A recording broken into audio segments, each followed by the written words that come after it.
పరిశుద్ధులు ప్రియులైన దేవుని పిల్లలందరికీ యేసుక్రీస్తు నామంలో శుభవందనాలు తెలియజేసుకుంటా ఉన్నాను. నేను మామూలుగా చాలా యంగ్ స్టేజ్ నుంచే చాలా అంటే ఒక 23-24 ఇయర్స్ నుంచే ఏది చేసినా సరే అది దేవుని మహిమ కోసం ఉండాలి, నన్ను చూడగానే దేవుడు మహిమపరచబడాలి అని కోరుకుంటా ఉండేదాన్ని.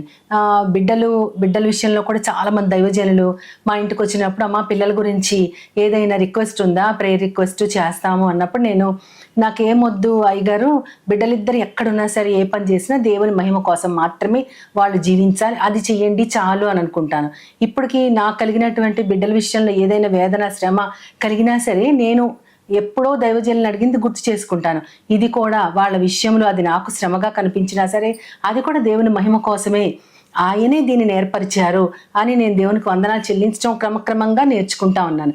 అయితే ఒకానొక రోజున నేను అనుకున్నాను, అంటే శ్రద్ధగా నీట్గా తయారవుతున్నప్పుడు అనుకున్నాను అనమాట, దేవా నా రూపం కూడా నీకు మహిమ కలిగించాలి అనుకున్నాను. అయితే వెనువెంటనే నాకు ఒక క్వశ్చన్ వచ్చింది, మన రూపం దేవునికి ఎలా మహిమ కలిగిస్తుంది?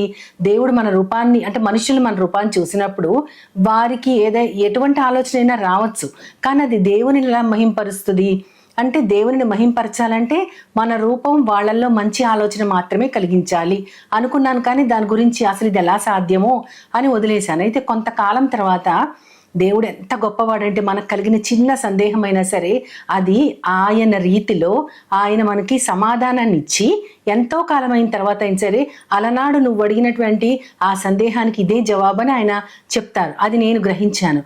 ఒక్కసారి మేము ఒక ప్రధానం ఫంక్షన్కి వెళ్ళినప్పుడు అక్కడ కూర్చుని ఉన్నాను. అప్పుడు మేమే అందరికంటే ముందు మేమే వచ్చాము.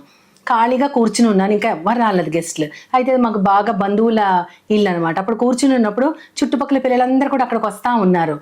వాళ్ళు నన్ను చూసి, నేను వాళ్ళని చూసి నవ్వాను. ముందు నేను ఎవరినైనా చూసి చిరునవ్వు నవ్వుతాను ఫస్ట్. వాళ్ళని చూసి పిల్లలంటే బాగా ఇష్టం నవ్వగానే వాళ్ళు నా దగ్గరికి వచ్చి ఆంటీ మీ శారీ బాగుంది, అది బాగుంది, ఇది బాగుంది అని చెప్తా ఉన్నారు. నేనేమో నవ్వి వాళ్ళు నాకు దగ్గర కూర్చోబెట్టి స్లోగా వాళ్ళతో మాట్లాడుతూ ఏం చదువుకుంటున్నారమ్మా, ఏం చేస్తున్నారని మాట్లాడుతూ ఇంకా వాళ్ళకి అక్కడి నుంచి దేవుని గురించిన విషయాలు, చాలా చిన్నవాళ్ళు, వాళ్ళు 2nd or 3rd క్లాసెస్ ఉంటారు, దేవుని గురించిన విషయాలు, దేవుడు ఏ విధంగా పిల్లల్ని ఎలా ఉండాలని ఆయన కోరుకుంటాడని, చిన్న పిల్లల కథలు, దావీదు గురించి అలాగా చెప్తూ ఒక గంట గడిపాను. గంట తర్వాత ఆ ప్రధాన కార్యక్రమం స్టార్ట్ అయింది. ఈ లోపు పిల్లలందరూ డిస్పోజ్ అయ్యారు.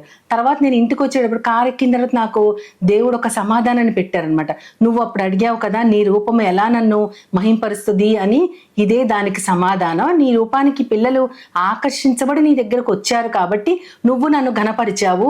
ఈ రీతిగా నీకు సంబంధించిన ప్రతిదీ కూడా నేను నా మహిమ కోసం వాడుకుంటానన్నప్పుడు దేవానికి స్తోత్రాలయ్యా. ఇంక అప్పటి నుంచి నేను ఎప్పుడు కూడా ఈ విషయంలో అయితే ఒక డౌట్ కలిగి లేను. ఇదంతా ఎందుకు చెప్తున్నానంటే, పౌలు గారు కొరింథీయులకు రాస్తూ మొదటి పత్రికలో 10వ అధ్యాయం 31వ వచనంలో ఆయన ఏమంటారంటే, మీరు తినినను తాగినను ఏమి చేసినా సమస్తము దేవుని మహిమ కోసం మాత్రమే చేయండి అని ఆయన అంటారు. అంటే మనం తిన్నా సరే దేవుని మహింపరచాలి, తాగినా సరే దేవుని మహింపరచాలి, ఏ పని చేసినా దేవుడే మహింపరచబడాలి. ఇది పౌలు గారు చెప్పారని కాదు, కానీ ఎవరికి వారి జీవితంలో స్వకీయ అనుభవాన్ని పొందినప్పుడు మాత్రమే అవును కదా ఈ చిన్న విషయంలో దేవుడు మహింపరచబడ్డాడు కదా అని మనకి తెలియకపోయినా సరే ఎంతో మంది దేవునిని మన ద్వారా చూస్తారు అనేది మనకు ఒక్కొక్కసారి మన జీవితంలోనే ఆన్సర్ లభిస్తుంది, ఒక్కొక్కసారి లభించకపోవచ్చు. కానీ మన మనసులో మాత్రం ఇది చాలా స్పష్టంగా ఉండాలి. ఎందుకంటే ప్రతి విశ్వాసి వారు ఇంటిలో పనిచేసిన, కుటుంబంలో ప్రేమ చూపించిన, బయట వారి యొక్క జాబ్స్లో నిజాయితీగా పనిచేస్తున్న, ఏ పని చేసినా సరే ప్రతి విశ్వాసికి ఒక పని ఉంటుంది, ఒక పిలుపు ఉంటుంది, తర్వాత దేవుని మహిమపరిచే ఒక గొప్ప ఉద్దేశం ఉంటుంది. ఇవన్నీ కాకుండా యేసుక్రీస్తు వారు చెప్పినట్టు, చేయుటకు నీవు నాకు ఇచ్చిన పనిని ఈ భూమి మీద సంపూర్తిగా నెరవేర్చి నేను నిన్ను మహిమపరిచాను అని అంటారు. అంటే ఆయన చేసిన పని కేవలం సువార్తే కదా, శిలువ మీద చనిపోవటం ఇదే కదా, అది ఆయన దేవుని కుమారుడే కాబట్టి ఆయన చేశారనుకోవచ్చు. కానీ కాదు, 30 సంవత్సరాల వరకు ఆయన కుటుంబానికి పెద్ద కుమారుడుగా తన తండ్రి వదిలి వెళ్ళిపోయినటువంటి ఆ యొక్క అంటే మనకి అంటే బైబిల్లో చెప్పబడలేదు, కానీ హిస్టరీలో చాలా గ్రంథాల్లో యోసేపు గారు చాలా మరియమ్మ కంటే చాలా ఏళ్ల ముందే ఆయన చనిపోయాడు. చనిపోయినప్పుడు యోసేపు మరియమ్మల ద్వారా పుట్టినటువంటి బిడ్డలు వీరందరూ శారీరక బిడ్డలు, వీళ్ళందరి బాధ్యతను కూడా యేసుక్రీస్తు వారే తీసుకొని ఆయన ఆ ఇంటిని పోషించారు. ఆయన వడ్రంగి పని చేసుకుంటూ 30 ఏళ్ల దాకా తన కుటుంబాన్ని ఆ బాధ్యతని మోస్తూ ఆ తర్వాత పరలోకపు తండ్రి తనకిచ్చినటువంటి దానిని ఆయన చేశారు. కాబట్టి ఆయన తన పని చేశారు, దేవుని పని చేశారు. మనమందరం కూడా ఆ విధానాన్ని గుర్తుంచుకోవాలి. ఎందుకంటే కొలసీలకు రాస్తూ పౌలు గారు కూడా 3వ అధ్యాయం 17వ వచనంలో చెప్తారు, 3వ అధ్యాయం 23వ వచనంలో కూడా చెప్తారు.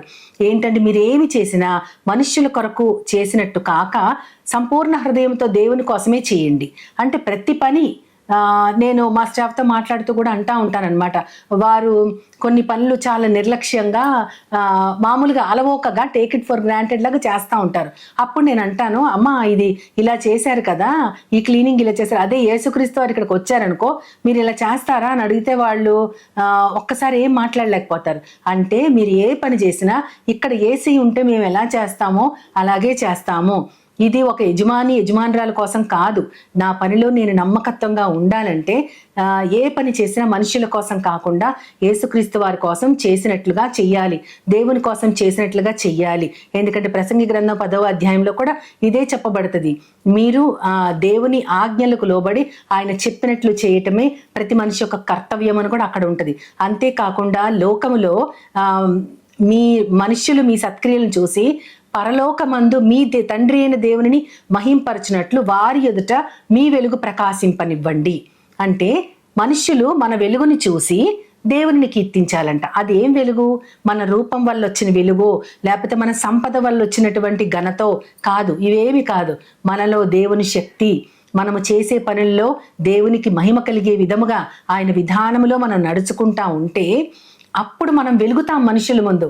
మనల్ని చూసినప్పుడు నిజంగా వీళ్ళు దేవుని బిడ్డలు, నిజంగా యెహోవా చేత ఆశీర్వదింపబడిన వారు ఇలా ఉంటారు అని దైవగ్రంథం చెప్పినట్లు మనుష్యులు వారు అన్యులైనా సరే మనల్ని చూసి దేవునిని మహింపరిచేటట్లు పరలోకమందున్న మీ తండ్రిని మహింపరచగలుగునట్లు మీ సత్క్రియలు అలా ఉండాలి. మీ వెలుగు వారి ఎదుట ప్రకాశింపనివ్వండి. మీ వెలుగు ప్రకాశించేది ఎప్పుడంటే మీ తండ్రి మహింపరచబడినప్పుడే. అందుకే పేతురు గారు కూడా అంటారు, మీరు ఏమి చేసినా సరే దేవుని ఘనత కోసం చేయండి అంటారు. పేతురు గారు రాసిన మొదటి పత్రిక 4వ అధ్యాయం 11వ వచనంలో. ఇవన్నీ మనం చూస్తే గనక అదే సజీవ యాగము.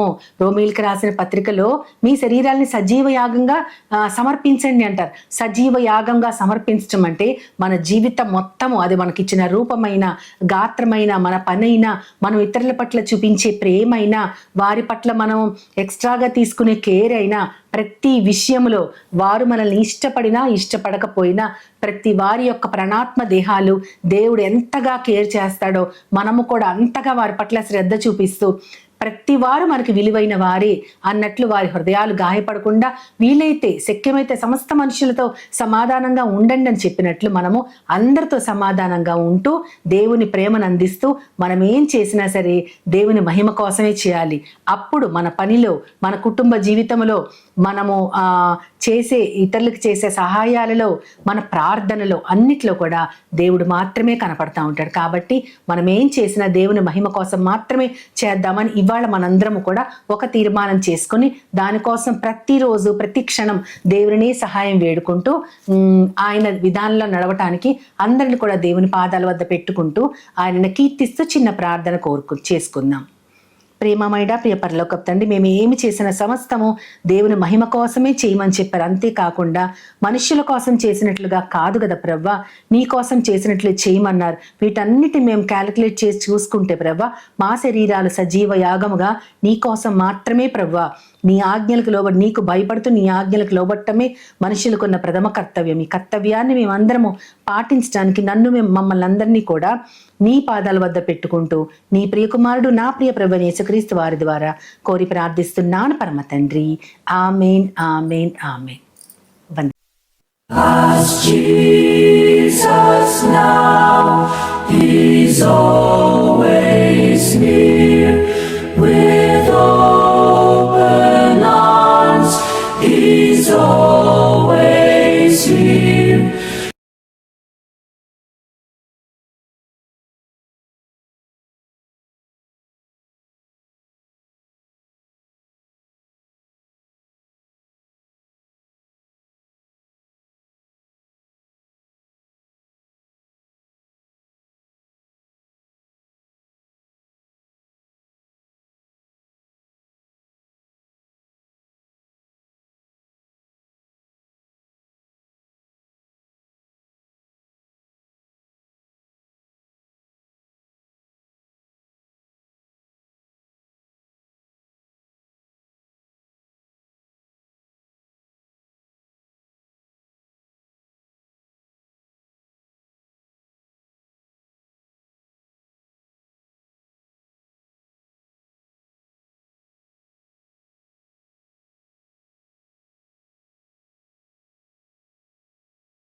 Ask Jesus now, He's always near.